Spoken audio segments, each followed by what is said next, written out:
রাসূলুল্লাহ সাল্লাল্লাহু আলাইহি সাল্লাম থেকে প্রমাণিত কিনা। প্রমাণিত হলে এখন আর কোনো প্রশ্ন নেই, মেনে নেওয়াই না, এটা ভাবা দরকার।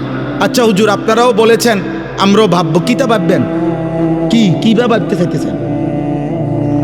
কি বুঝাইতে চাইতেছেন? আমি রাসূলুল্লাহর হাদিস বলছি, বুখারীর হাদিস বলছি, নবীজি নিষেধ করছেন টাকনুর নিচে কাপড় প্যান্ট পরতে। এখন আপনি কি ভাবতে চাচ্ছেন? আপনি ভাবলে যদি বলেন না আমার কোনো কথা আছে, আমার এখানে কোনো প্রশ্ন আছে, তো আপনার ঈমানটা জমা দিয়ে যান।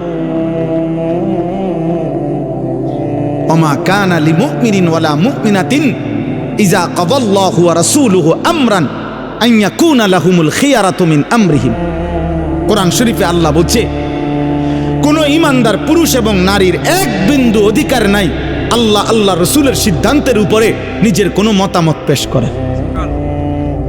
কসম খোদা, বান্দার কথায় আল্লাহর কথা প্রমাণ হবে না, উম্মতের কথায় নবীর কথা কি হবে না, প্রমাণিত হবে না, বরং উম্মত নবীর কথা মানতে হবে, বান্দা আল্লাহর কথা মানতে হবে, বাধ্য।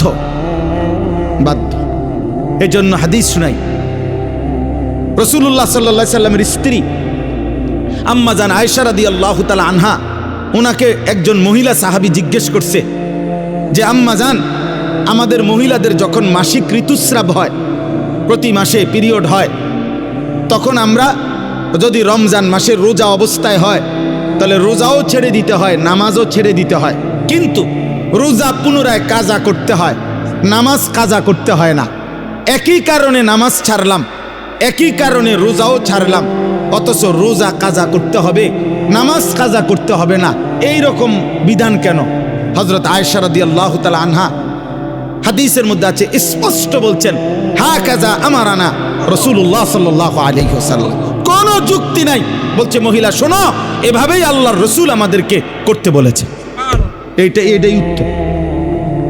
হ্যাঁ, আহরুরিয়া, বেশি প্রশ্নকারিনী মহিলা তুমি, কেন জিজ্ঞেস করলা? বরং এভাবেই নবী বলেছেন, খালাস, রাসূলুল্লাহ সাল্লাল্লাহু আলাইহি ওয়াসাল্লাম বলছেন, মেনে নাও।